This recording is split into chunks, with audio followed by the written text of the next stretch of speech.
Salam alaikum, bonjour à tous et merci beaucoup de nous rejoindre dans cette nouvelle vidéo dans laquelle on va faire un cours précieux et très important et que j'ai aimé quand j'étais à la première année médecine, c'est le cours du tissu conjonctif proprement dit.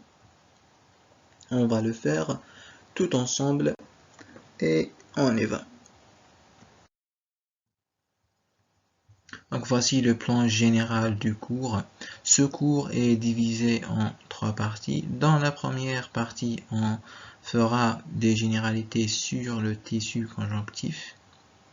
Dans la deuxième partie, on fera la classification du tissu conjonctif proprement dit. Et on fera aussi une introduction au tissu conjonctif proprement dit. On va étudier les cellules conjonctives, c'est-à-dire les adipocytes, les fibroblastes, les fibrocytes, les monocytes, etc., etc.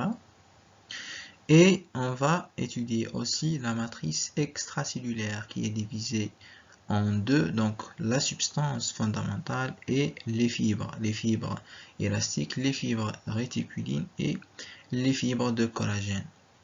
Dans la troisième partie, on fera aussi les variétés des tissus conjonctifs proprement dit. On a en général 10 variétés dans le tissu conjonctif donc proprement dit lâche, adipeux primaire, adipeux secondaire, décidual, donc fibreux ou dense orienté unitendu et bitendu, et le tissu conjonctif proprement dit dense non orienté, le tissu conjonctif proprement dit réticulé, élastique et muqueux. Et on va étudier un par un ces composants-là. Allons-y. Le tissu conjonctif, généralité. Le tissu conjonctif est un tissu de soutien, c'est-à-dire sans lui le corps ne peut se tenir jamais debout. Il est d'origine mésoblastique. Cette feuille mésoblastique va élaborer ce qu'on appelle des cellules mésenchymateuses qui ont des cellules qui ont un très large pouvoir de différenciation. Ce sont des cellules totipotentes. Ces cellules mésenchymateuses se différencient en n'importe quel type de cellule du tissu conjonctif et ça dépend des besoins de l'organisme. Le tissu conjonctif aussi est formé de cellules et de la substance fondamentale, de cellules et de la matrice extracellulaire. Donc les cellules sont soit des fibroblastes, soit des chondroblastes, soit des osteoblastes. Les fibroblastes sont des cellules qu'on retrouve dans le tissu conjonctif. Les chondroblastes sont des cellules qu'on retrouve dans le tissu cartilagineux et les osteoblastes sont des cellules qu'on retrouve dans le tissu osseux. Ces cellules-là vont élaborer ce qu'on appelle la matrice extracellulaire qui est formée de fibres et de la substance fondamentale. Donc voici avec moi ce schéma. Vous avez ici la cellule mésenchymateuse, la substance fondamentale et les fibres.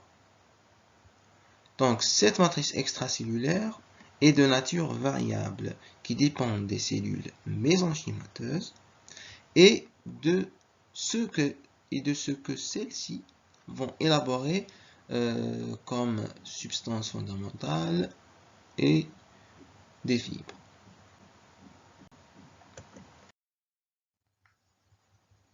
Donc voilà ce que la cellule mésenchymateuse donne.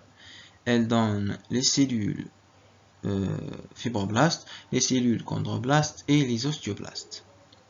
Les chondroblastes seront les cellules qui vont donner les tissus cartilagineux. Les cellules osteoblastes seront les cellules qui donnent les tissus osseux.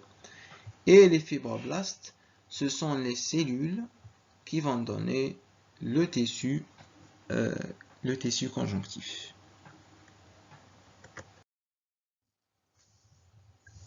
Donc, comme on a déjà dit, la matrice extracellulaire varie selon les cellules et les fibres qu'elle contient. Elle peut être semi-solide dans le cas de tissu conjonctif. Elle peut être solide et élastique dans le cas de tissu cartilagineux. Et elle peut être solide et rigide dans le cas de tissu osseux. Et ces variétés-là, c'est ce qu'on appelle les variétés de la matrice extracellulaire. Donc, elle peut être semi-solide ou solide et élastique ou solide et rigide.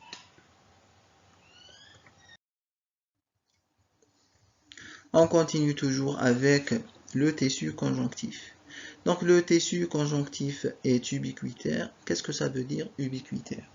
C'est-à-dire qui se présente dans tout l'organisme, mais sauf au niveau du système nerveux où il est substitué, c'est-à-dire remplacé par le tissu glial. Le tissu glial, c'est un tissu de soutien pour le système nerveux.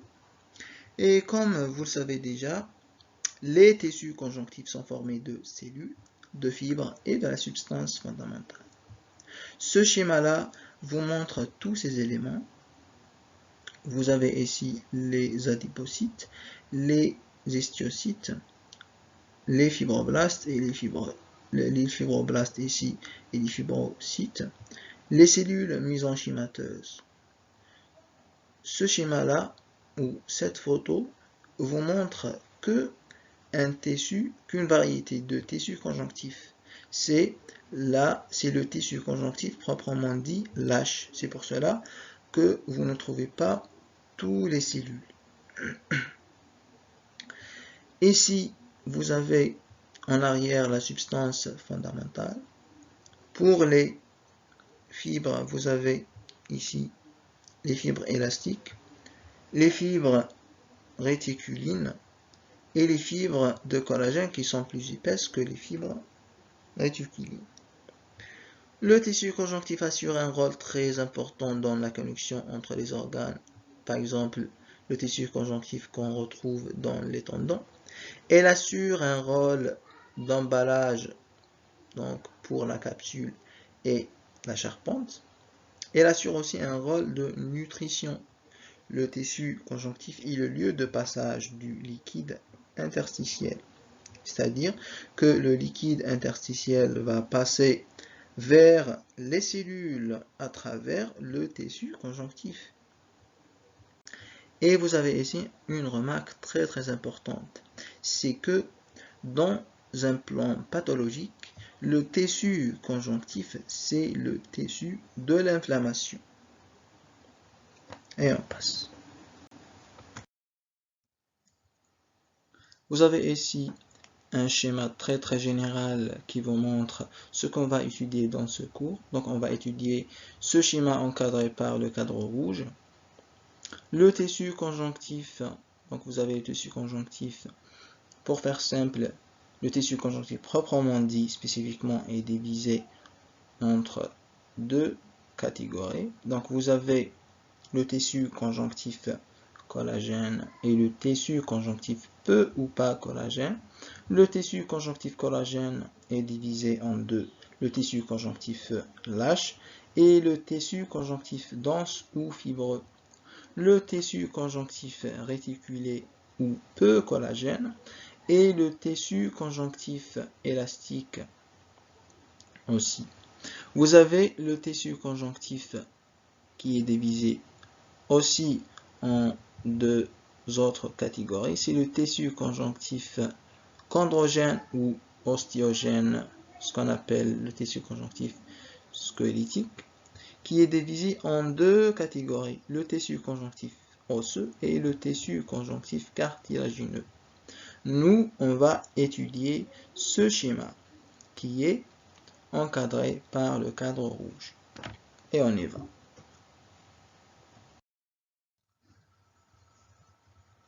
On va entamer la classification du tissu conjonctif proprement dit. Donc, vous avez une introduction et vous avez ici des phrases très très importantes. La première, qu'est-ce qu'elle dit? Elle dit que le tissu conjonctif est le tissu le plus répandu dans l'organisme. comme on a déjà dit, que le tissu conjonctif est un tissu ubiquitaire. Donc, le tissu conjonctif varie sur le plan morphologique et fonctionnel. C'est ce qu'on appelle les variétés du tissu conjonctif proprement dit. Les cellules conjonctives ne sont pas jointives, comme par exemple dans le tissu osseux. La localisation de tissu conjonctif est autour et dans les organes. Et les éléments qui constituent le tissu conjonctif, les cellules, les fibres et la substance fondamentale, varient qualitativement et quantitativement selon leur lieu. Le tissu conjonctif assure un rôle très important dans le transport, la défense, le stockage et la réparation.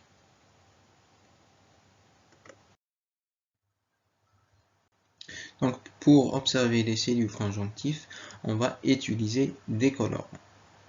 Et les colorants les plus utilisés sont l'HEC et l'MGG. Ce sont deux colorants de routine utilisés en histologie. Donc, le premier colorant, c'est l'HEC, c'est pour l'hématéine, iosine, safrane. L'hématéine va colorer les acides nucléiques en bleu. L'iosine va colorer le cytoplasme en rose. Et le safrane va colorer les fibres de collagène en jaune.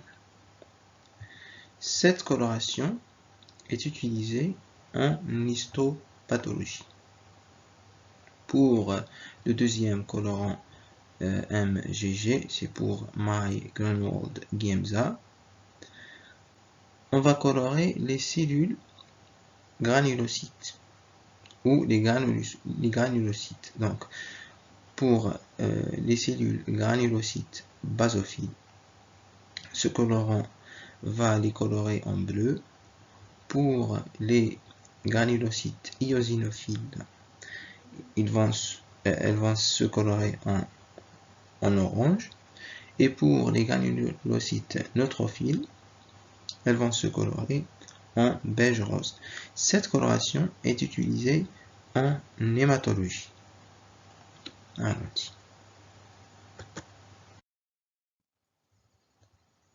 Donc, on va entamer la classification du tissu conjonctif proprement dit.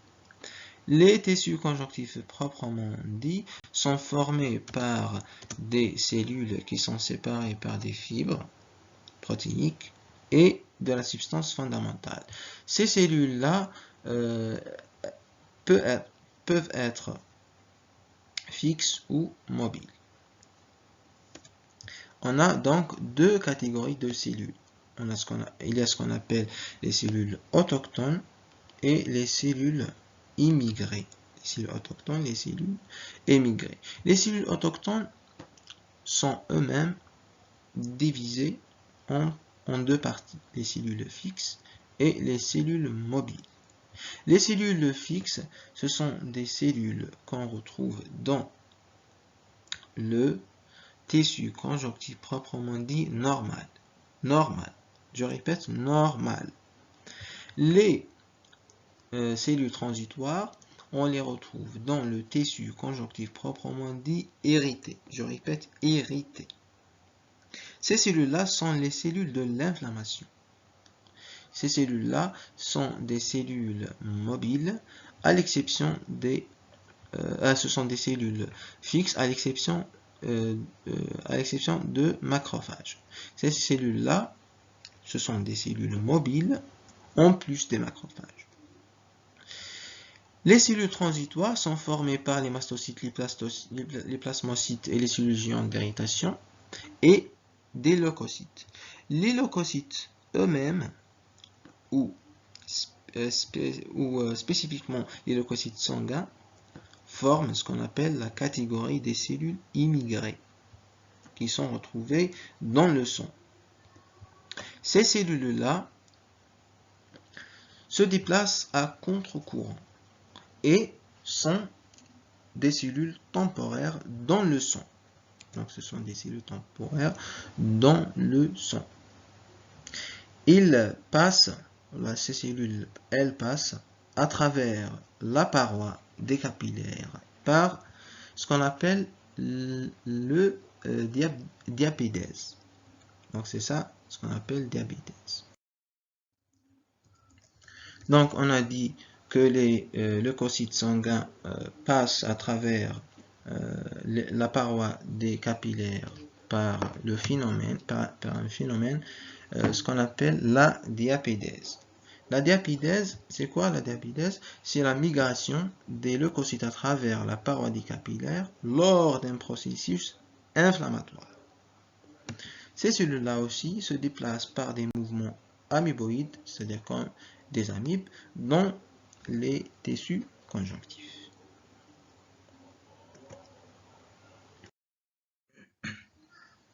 On va commencer par étudier les cellules conjonctives une par une et on commence par la cellule mésenchymateuse. La cellule mésenchymateuse, c'est une cellule étoilée, c'est-à-dire qu'il y a la forme d'une étoile. C'est une cellule anastomosée, c'est-à-dire les cellules entre eux sont jointes par les bouts. C'est une cellule indifférenciée, c'est logique. Et c'est une cellule totipotente, c'est-à-dire qu'il a un très large pouvoir de différenciation. Le fibroblaste. Le fibroblaste, c'est une cellule qui dérive de cellules mésenchymateuses. C'est une cellule jeune, très active, présente dans tous les tissus conjonctifs proprement dit. Au microscopie optique, il peut atteindre une taille de 20 micromètres. Sa forme est variable. Elle peut être étoilée ou allongée ou fusiforme. Le noyau est mitotique, c'est-à-dire que la cellule, que la mitose est très fréquente. C'est-à-dire que la mitose est très fréquente. Aux extrémités cellulaires, il y a de longs prolongements cytoplasmiques. Le cytoplasme est très basophile et riche en ribosomes et en REG et en mitochondries, comme on voit ici. Ce qui traduit une synthèse intense des précurseurs protéiques, des fibres et de la substance fondamentale telles que les protéoglycanes, les molécules de tropocollagène et de tropoélastine.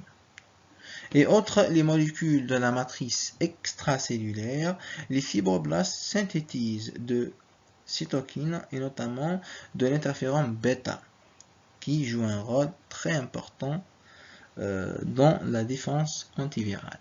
Donc, ce que vous devez retenir, le fibroblaste, c'est une cellule jeune, très active. D'accord? Elle est de grande taille.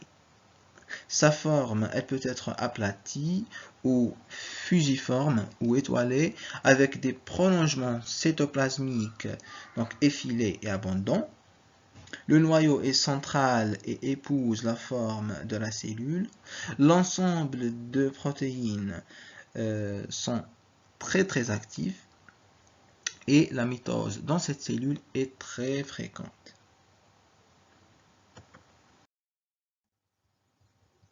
Donc le fibrocyte est une cellule qui dérive du fibroblaste.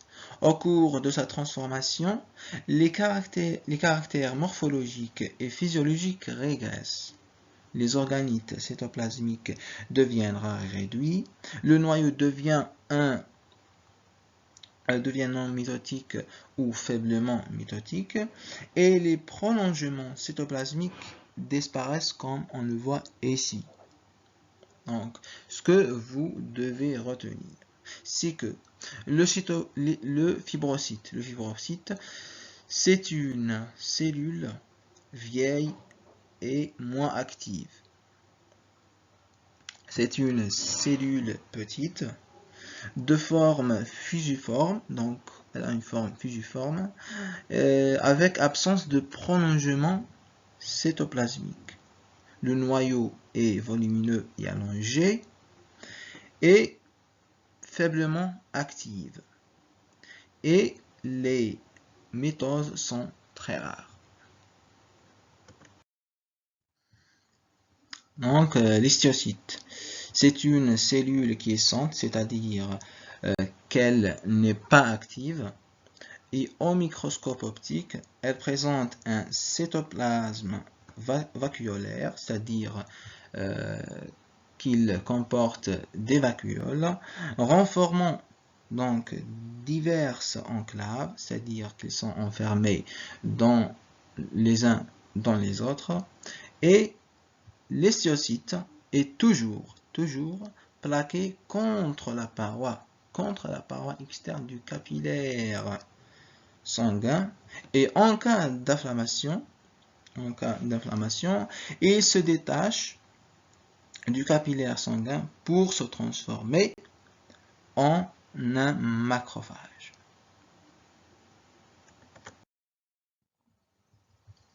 Donc on continue toujours avec les cellules conjonctives.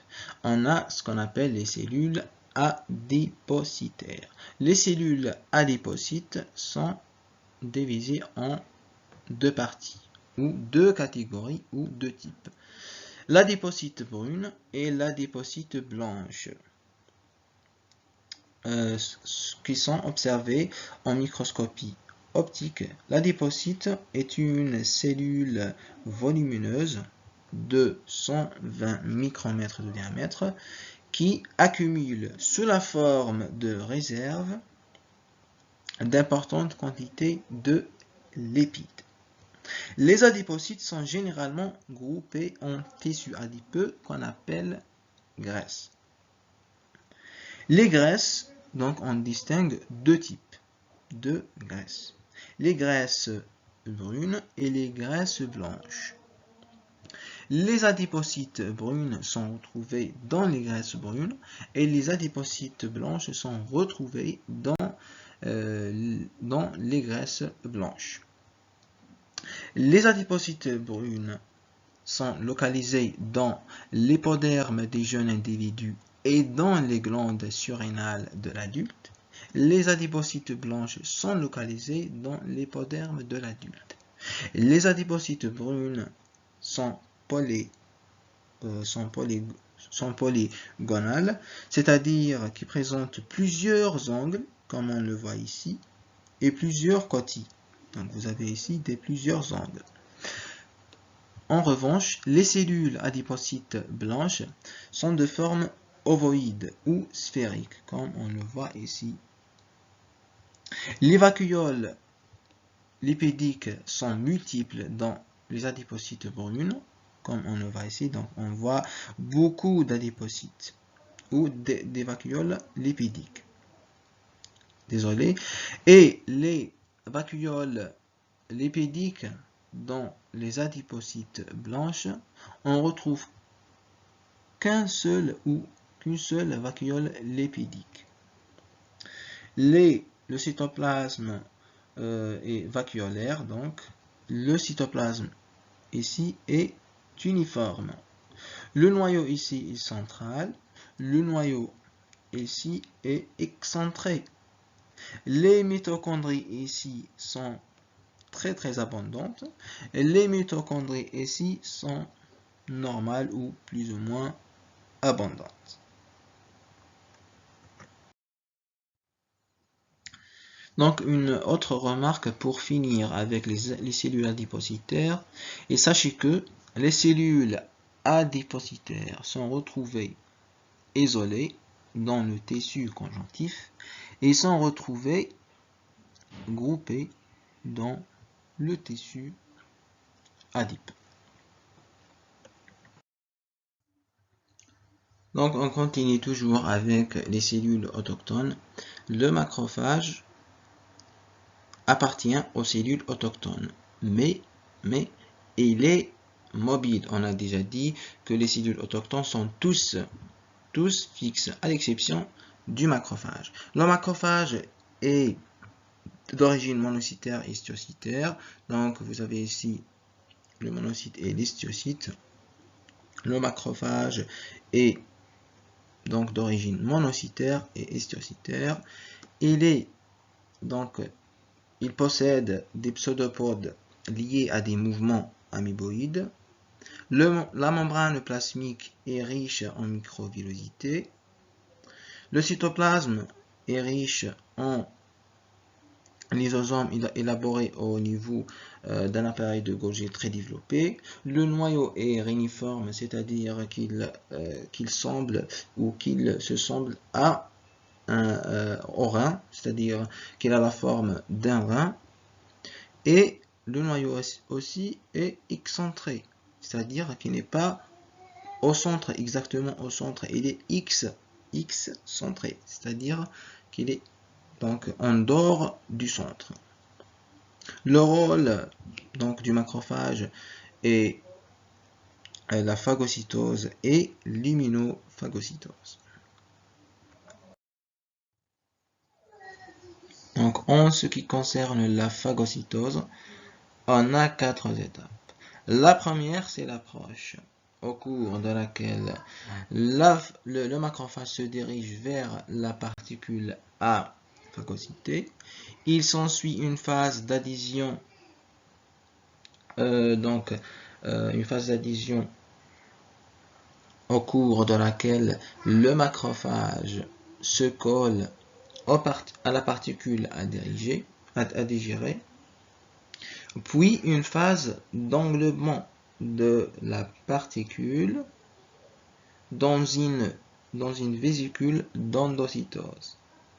La particule, à la fin, est digérée, donc c'est une phase de digestion, puis éliminée dans la matrice extracellulaire. C'est ce qu'on appelle une phase d'exocétose.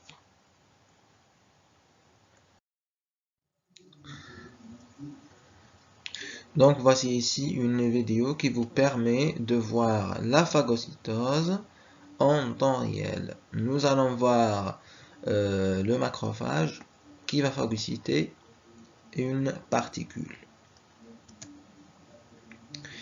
Donc vous avez ici la particule, ici le macrophage qui est en train d'émettre donc des pseudopodes pour ingérer la particule à phagocyter.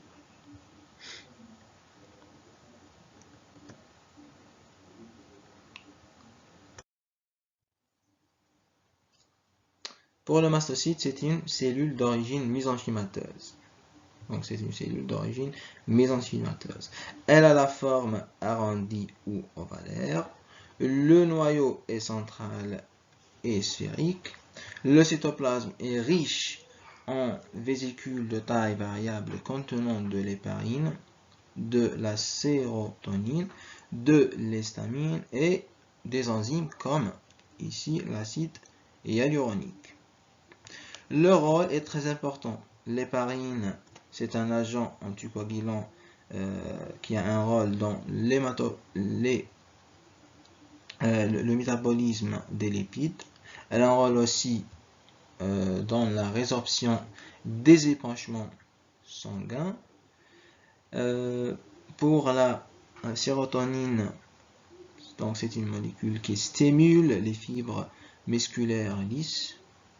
L'histamine, c'est un agent vasodilatateur des capillaires sanguins. Elle intervient dans le processus anaphylactique. Pour les enzymes comme l'acide hyaluronique, c'est un enzyme donc très important qui intervient dans le métabolisme de la substance fondamentale et dans les cas d'inflammation. Cette cellule a une taille de 10 à 30 micromètres.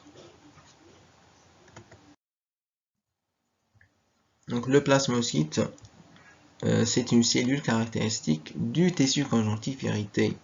Les lymphocytes B sont l'origine de cette cellule. Elle a une forme donc ovalaire ou piriforme. Le noyau, comme on le voit ici, est excentré. achromatine oriente de roue, c'est-à-dire comme une roue de voiture. Le cytoplasme est basophile et riche en ribosomes et en REG. L'appareil de Golgi, on ne la voit pas ici, elle est circulaire, appelée archéoplasme. Le plasmocyte a un rôle très important dans l'immunité. Elle assure la synthèse des anticorps impliqués dans l'immunité.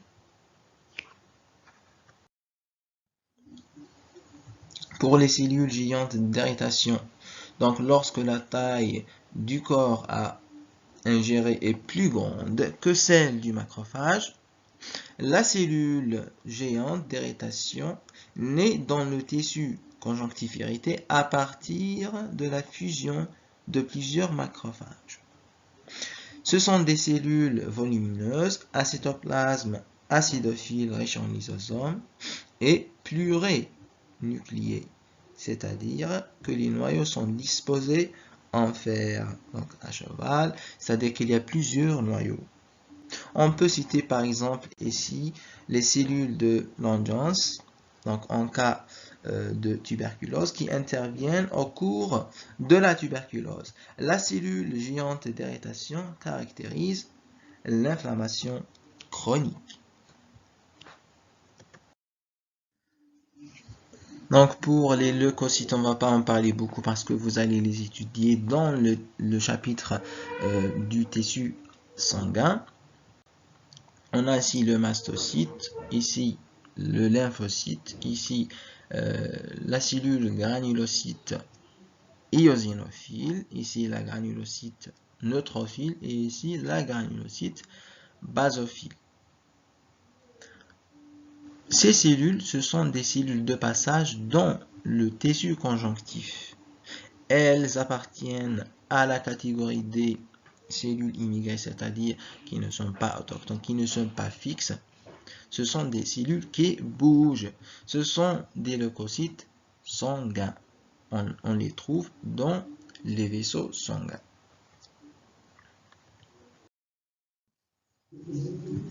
La matrice extracellulaire, elle est formée de fibres et de la substance fondamentale. Pour les fibres, il y en a trois, donc collagène, réticuline, élastique. Pour les deux premières fibres, la molécule de procollagène, c'est le précurseur. Pour les fibres élastiques, la molécule de proélastine, c'est le précurseur. Ces deux molécules sont synthétisées au niveau des fibroblastes et fibrocytes. Pour la substance fondamentale, elle est de consistance semi-solide.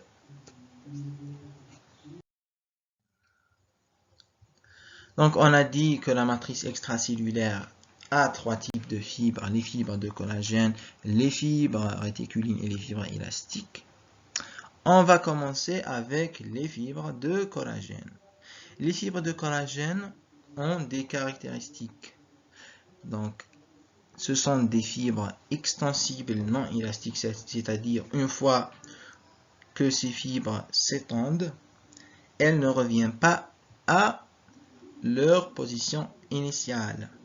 Ce sont des fibres longues, ce sont des fibres sinueuses, c'est-à-dire qui présentent une suite de courbes irrégulières.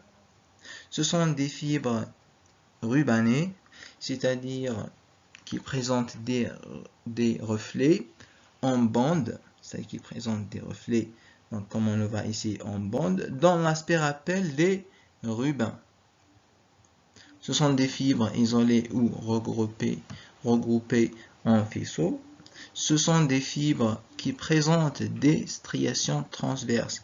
Comme on le voit ici, il y a des striations transverses, comme on voit ici. Les fibres de collagène assurent un rôle très important donc ils donnent une résistance au tissu conjonctif. Vous avez ici une vue générale des fibres de collagène. Vous avez ici le tropocollagène constitué par trois fibres donc en forme d'hélice. Vous avez ici les fibriles qui sont constitués par des régions claires et des régions sombres. On voit dans les régions claires qu'il y a un peu d'espace entre les tropocollagènes, mais dans les régions sombres, on ne voit aucun espace entre les fibres de collagène. Vous avez ici les fibres, vous avez ici le faisceau qui constitue le muscle, vous avez ici le tendon et vous avez ici le muscle. Donc, les fibres conjonctives collagènes sont constituées par des fibriles limitées par la gaine de Henle. On voit ici la gaine de Henle et les fibriles sont limités par cette gaine-là. Vous avez ici une photo réelle qui vous montre le fibroblaste qui est en train de constituer les fibres de collagène comme on le voit ici. Donc vous avez ici les fibres de collagène comme ça et vous avez ici le fibroblaste, c'est la cellule qui constitue les précurseurs des fibres de collagène. On continue toujours avec les fibres de collagène et on a ici ce qu'on appelle la collaginèse. La collaginèse, c'est-à-dire la formation des fibres de collagène. Elle est divisée en deux étapes. La première étape, c'est l'activité intracellulaire, c'est-à-dire les réactions qui se trouvent à l'intérieur de la cellule. Il y en a 3.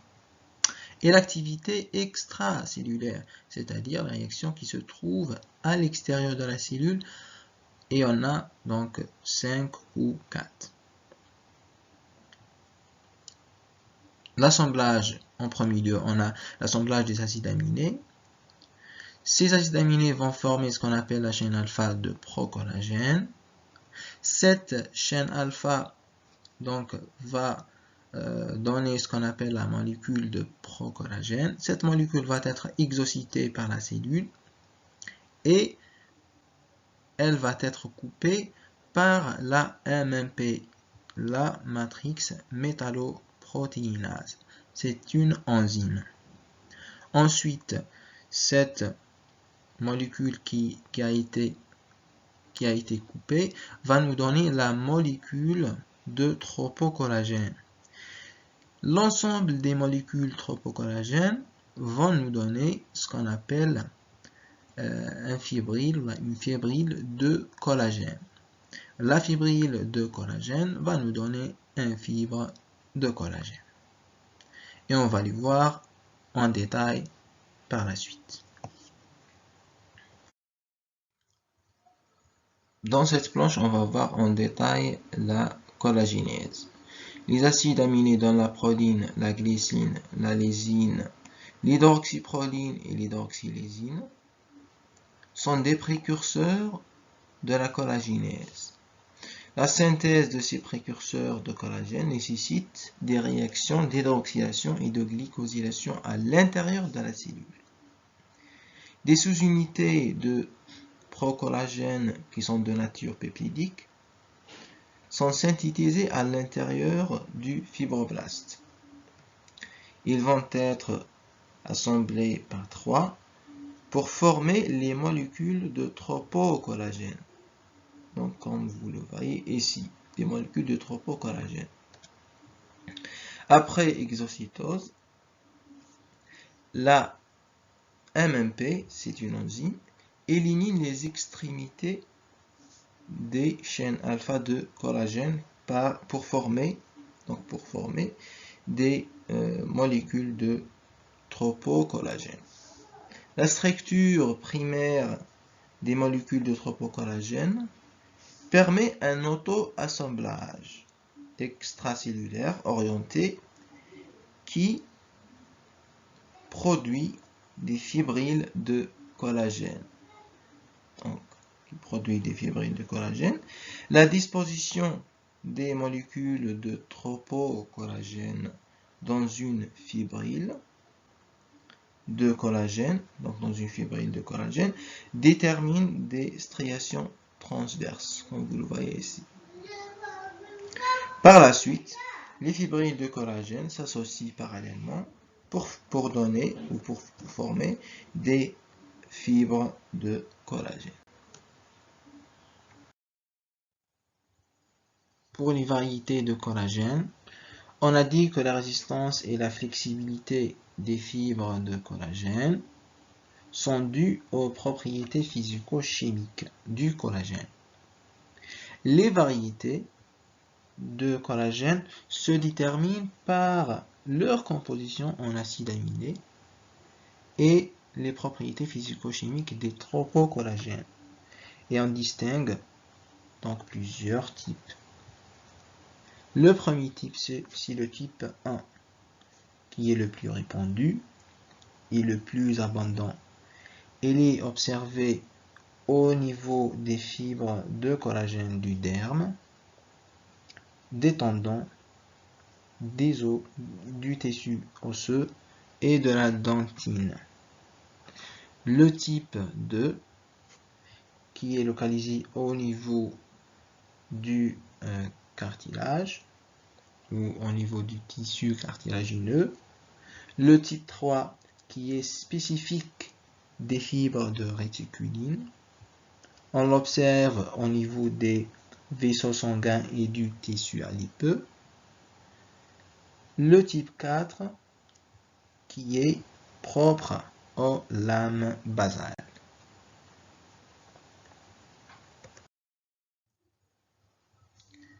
Pour les fibres réticulines sont des fibrilles de collagène sur lesquelles se lie un complexe glucidique qui empêcherait toute association ultérieure de ces fibrilles.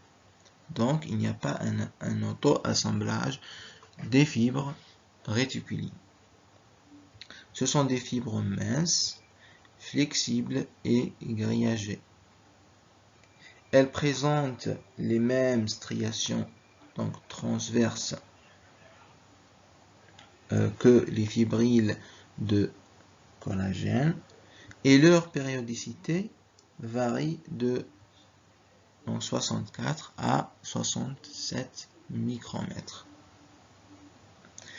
Les précurseurs de ces fibres sont élaborés au niveau du fibroblaste.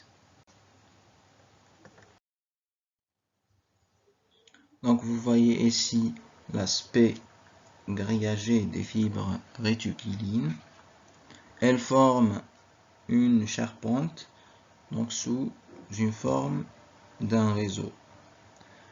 On les retrouve au niveau des charpentes des glandes endocrines, au niveau des capillaires sanguins, au niveau du tissu conjonctif adipeux, donc plus spécifiquement au niveau des planches du tissu adipeux secondaire, et aussi au niveau de la lame basale. Donc pour les fibres élastiques, sont des fibres longues, sont des fibres solitaires, c'est-à-dire qu'on ne les observe jamais en faisceau, sont les fibres les plus minces. Elles se ramifient et s'anastomosent beaucoup et elles peuvent former un aspect de réseau. Leur rôle est très important parce que ces fibres assurent une résistance supérieure à celle des fibres de collagène. On ajoute comme un caractère pour les fibres élastiques, c'est que les fibres élastiques n'ont pas des striations transverses, comme on le voit ici. Pour l'élastogénèse, c'est-à-dire la formation des fibres élastiques, les fibres élastiques sont formées d'une région centrale avec des protéines fibreuses amorphes appelées molécules de tropoélastine. Ces molécules de tropoélastine sont élaborées par le fibroblaste. Les molécules de tropoélastine sont entourées par une par une gaine rigide constituée de composants microfibrillaires glycoprotéiques. Ces derniers, c'est-à-dire les microfibrilles glycoprotéiques, sont groupés par paquets de 5 à 10 qui servent de moule à la molécule de tropoélastine. À la suite d'une tension, les fibres élastiques s'étirent puis reprend sa longueur initiale. C'est pour cela qu'on les appelle les fibres élastiques. Et avec le vieillissement, on a une perte de composants fibrillaires élastiques qui est remplacée par du collagène.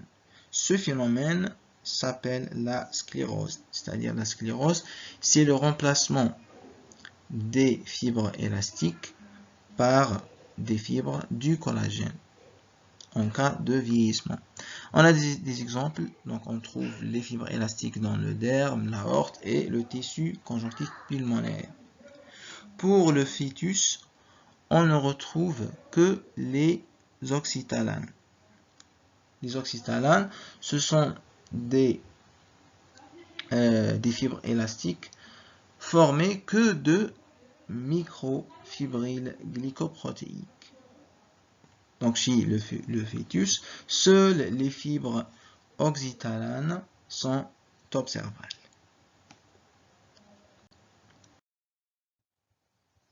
Donc pour la substance fondamentale. La substance fondamentale, c'est une substance homogène, amorphe, qui occupe les espaces compris entre les fibres et les cellules du tissu conjonctif. Elle est donc d'origine double, soit cellulaire, donc comme dans le cas du fibroblaste, soit sanguine, par la filtration plasmatique. Elle peut exister à l'état aqueux, donc fluide intercellulaire, ou à l'état de gel visqueux, donc elle est semi-solide. Sa composition ressemble à celle du plasma, avec des variations biochimiques locales. La substance fondamentale est riche en eau et en protéines. L'eau circule le sang des fibres conjonctives afin de véhiculer les gaz et les éléments nutritifs et les sels minéraux en direction des cellules cibles. La substance fondamentale aussi contient des métabolites de nature variée comme le glucose et l'urée. Elle contient aussi les protéoglycanes qui sont riches en glycosaminoglycanes et des sels minéraux, essentiellement le chlorure de sodium. Ce dernier intervient dans les mouvements de l'eau. Il faut noter aussi qu'une accumulation de fluide intercellulaire exagéré cause ce qu'on appelle l'œdème.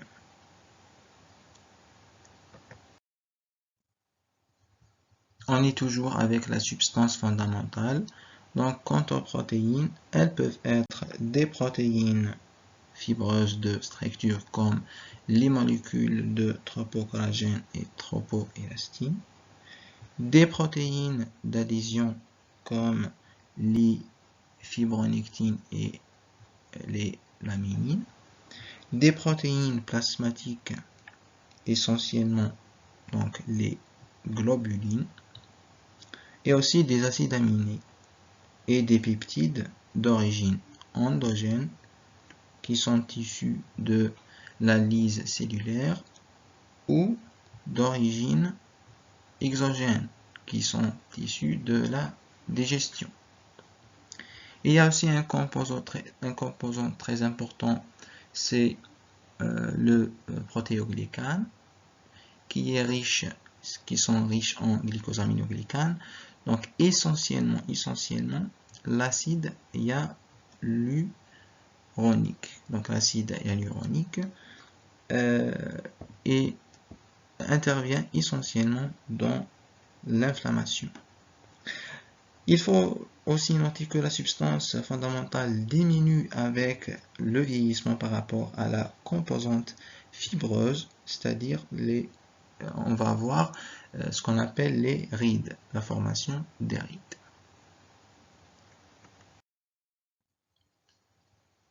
Donc voici ici un schéma global que je vous ai conçu pour que vous puissiez comprendre les variétés des tissus conjonctifs proprement dit. Donc vous avez ici le tissu conjonctif proprement dit, qui est divisé en 4 catégories par rapport à la prédominance d'éléments. Vous avez la première catégorie donc, qui est présentée par le tissu conjonctif lâche. C'est la catégorie des tissus sans prédominance d'éléments. Vous avez la catégorie à prédominance de substances fondamentales qui est présentée par le tissu conjonctif muqueux. Vous avez la catégorie à prédominance cellulaire, donc présentée par le tissu conjonctif adipeux primaire et adipeux secondaire et le tissu conjonctif décidual. Vous avez aussi la quatrième catégorie à prédominance de fibres qui est présentée par le tissu conjonctif unitendu et bitendu, le tissu conjonctif non orienté et le tissu conjonctif donc réticuline et le tissu conjonctif élastique. Ces trois-là, c'est-à-dire l'unitendu et bitendu et non orienté, ce sont des tissus conjonctifs, ce qu'on appelle les tissus conjonctifs denses. Ce sont les tissus conjonctifs présentés où on trouve dans cette catégorie ou dans ces trois types la prédominance de fibres de collagène. Et on va les voir un par un. On va commencer par étudier les variétés des tissus conjonctifs proprement dit, une par une. En premier lieu, on va commencer par le tissu conjonctif proprement dit lâche. C'est un tissu sans prédominance d'éléments. La proportion en fibres, en cellules et en substances fondamentales est équilibrée. Il est très répandu dans l'organisme. Il est en rapport avec le tissu épithélial. Le tissu conjonctif proprement dit possède une très grande activité métabolique, au moins parce qu'on le retrouve au contact d'un épithélium dont il n'est séparé que par une lame basale. Il est très répandu au niveau des tissus cellulaires sous-cutanés, le derme et l'épiderme, et dans bien des cas, le tissu conjonctif proprement dit porte le nom de chorion. Donc on le retrouve surtout, par exemple, au niveau du chorion des muqueuses. Et au sein de la substance fondamentale, on reconnaît facilement les fibres constitutives de la trame matricielle extracellulaire, comme vous le voyez ici. Les fibres de réticuline sont les plus ténuées, formant un réseau fibrillaire. Les fibres de collagène, comme vous le voyez ici, sont les plus abondantes des fibres. Et les fibres élastiques ici sont anastomosées en un réseau à large maille. Les cellules de tissu conjonctif lâche sont dispersées, comme on le voit ici, sont dispersées au sein de la trame matricielle. Certaines cellules sont des constituants intrinsèques du tissu conjonctif proprement dit lâche, et c'est le cas pour les cellules, ce qu'on appelle les cellules fixes. Les autres cellules sont inconstantes.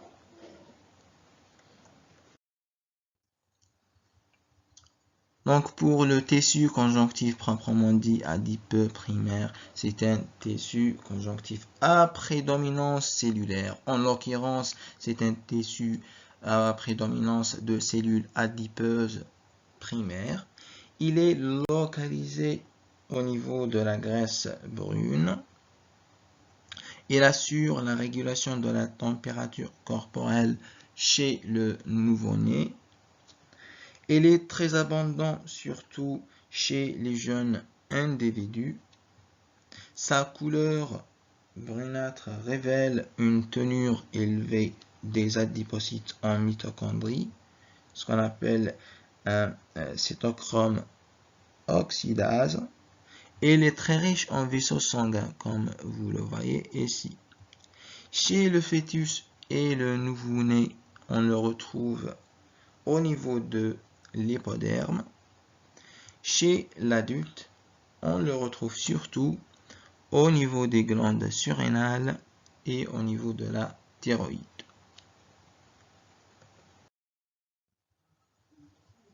Le tissu conjonctif proprement dit adipeux secondaire, c'est un tissu conjonctif à prédominance cellulaire. En l'occurrence, c'est un tissu à prédominance de cellules adipeuses secondaires. Il est présent au niveau de la graisse blanche. Cette graisse se compose de triglycérides qui constituent une réserve énergétique. Il possède une activité métabolique très grande, notamment dans l'absorption, la synthèse, la mise en réserve et la mobilisation de lipides. Il constitue donc en général 20% du poids corporel, mais plus spécifiquement de 15 à 20 du poids corporel chez l'homme et de 20 à 25 du poids corporel chez la femme. Et on le retrouve chez l'adulte, surtout au niveau de l'épiderme. Vous voyez ici un tissu donc adipeux secondaire. Vous voyez ici les vacuoles lipidiques. Ici les fibres réticulines. Vous avez ici les adipocytes donc de graisse blanche ou des adipocytes secondaires. Vous avez ici les noyaux donc de l'adipocyte. Vous avez ici les vaisseaux sanguins. C'est l'aspect général du tissu conjonctif proprement dit adipeux secondaire. Vous avez ici deux photos réelles qui vous montrent l'aspect de la graisse blanche et de la graisse brune. Donc vous avez ici la graisse blanche où on va trouver les cellules adipeuses secondaires. Vous avez ici les vacuoles lipidiques. Il est très évident. Vous avez ici les cellules adipocytaires secondaires. Mais ici, vous avez la graisse brune. Vous avez les cellules adipeuses primaires.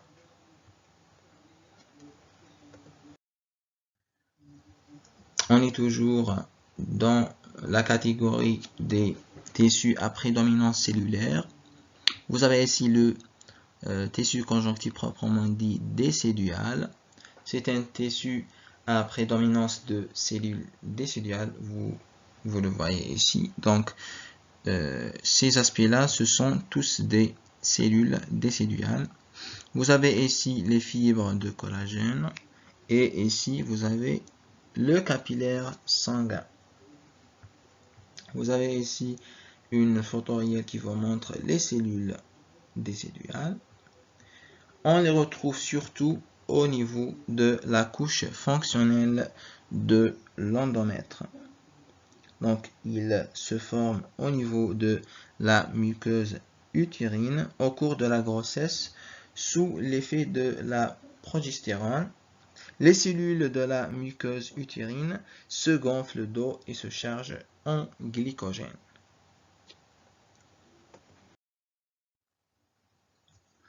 Donc pour le tissu conjonctif proprement dit, fibreux ou dense aussi, orienté unidirectionnel, c'est un tissu conjonctif à prédominance de fibres. En l'occurrence, c'est un tissu à prédominance de fibres de collagène. Ces fibres de collagène sont parallèles entre eux et ces fibres aussi suivent des trajets unidirectionnels. On le retrouve au niveau des ligaments qui assurent plusieurs types de liaisons, par exemple entre les os. On le retrouve aussi au niveau des tendons qui sont des cordons fixés sur les parties du squelette qui offrent une prise aux muscles. Ce sont des fibres, les fibres de collagène, ce sont des fibres donc de couleur blanche et ils possèdent une forte résistance due à leur structure en faisceau. Ce sont des fibres donc qui ont une structure en faisceau de fibres. Les fibroblastes ici, donc vous avez ici les fibroblastes, vous avez ici le fibre de collagène et vous avez ici les fibrilles de collagène. Vous avez ici la fibre de collagène, vous avez ici les fibrilles de collagène et vous avez ici la cellule de fibroblaste. Ces cellules de fibroblastes, qui sont des cellules tendineuses, elles se disposent entre les fibres de collagène pour assurer ce rôle de résistance et assurer aussi leur nutrition, etc., etc. Pour le tissu conjonctif proprement dit dense ou fibreux orienté bitendu, c'est un tissu conjonctif à prédominance de fibres. En l'occurrence, c'est un tissu à prédominance de fibres de collagène. Ces fibres de collagène sont disposées parallèlement donc entre elles et en plan superposé. Les fibres de chaque plan ont une orientation perpendiculaire aux fibres du plan adjacent.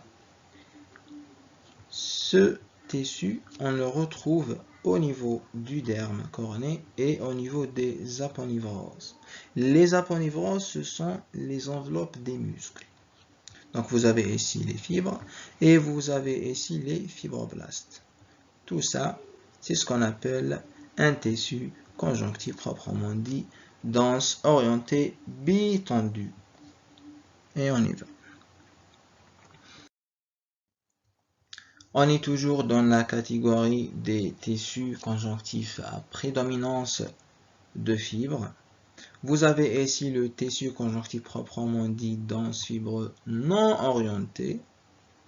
C'est un tissu conjonctif à prédominance de fibres de collagène, mais ces fibres de collagène sont volumineuses, comme vous le voyez ici, sont volumineuses, sont aussi denses et entremêlées sans orientation précise.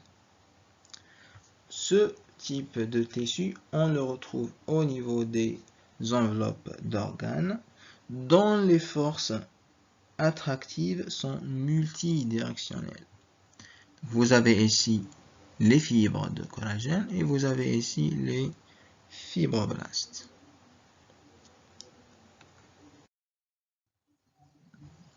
Pour le tissu conjonctif proprement dit réticulé, c'est un tissu conjonctif à prédominance de fibres réticulines qui sont anastomosées. Ces fibres réalisent un réseau important à mailles très serrées. Donc à mailles, c'est-à-dire les mailles, ce sont les boucles que forment les fibres réticulines. Au niveau de ce réseau viennent s'insérer des cellules histocytaires qui constituent ce qu'on appelle le réticulum cellulaire. Elle est localisée surtout au niveau de la trame des organes hématopoïétiques et aussi au niveau de la charpente des glandes endocrines. Sa trame fibrillaire, donc principalement faite de collagène de type 3, est dispersée dans une matrice riche en protéoglycanes. Vous avez ici, dans ce schéma, vous avez les fibroblastes et vous avez ici les fibres de réticuline. Et on y va. Pour le tissu conjonctif proprement dit élastique, c'est un tissu à prédominance de fibres élastiques qui sont parallèles entre elles, anastomosées, donc comme vous le voyez ici, sont anastomosées, et groupées en faisceaux. Ces fibres élastiques assurent une très bonne résistance à de très fortes pressions. On les retrouve au niveau, surtout au niveau des grosses artères élastiques, donc au niveau des grosses artères élastiques. Par exemple, au niveau de la média des grosses artères et aussi au niveau de la trachée. Et enfin, pour le tissu conjonctif proprement dit muqueux, c'est un tissu à prédominance de substances fondamentales de nature visqueuse. Au plan morphologique, ce tissu présente des fibroblastes de forme étoilée, souvent en réseau par leur prolongement cytoplasmique.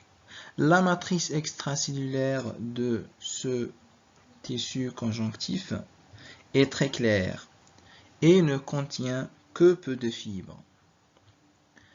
On retrouve ce tissu conjonctif au niveau de la gelée de Wharton du cordon ombilical. Donc vous avez ici le cordon ombilical, vous avez ici ce qu'on appelle la gelée de Wharton du cordon ombilical, vous avez ici la veine ombilicale, vous avez ici les artères ombilicales, vous avez ici aussi les cellules mésenchymateuses. Donc on retrouve ce tissu conjonctif proprement dit, ce qu'on appelle muqueux, au niveau de la gelée de Wharton. Et merci.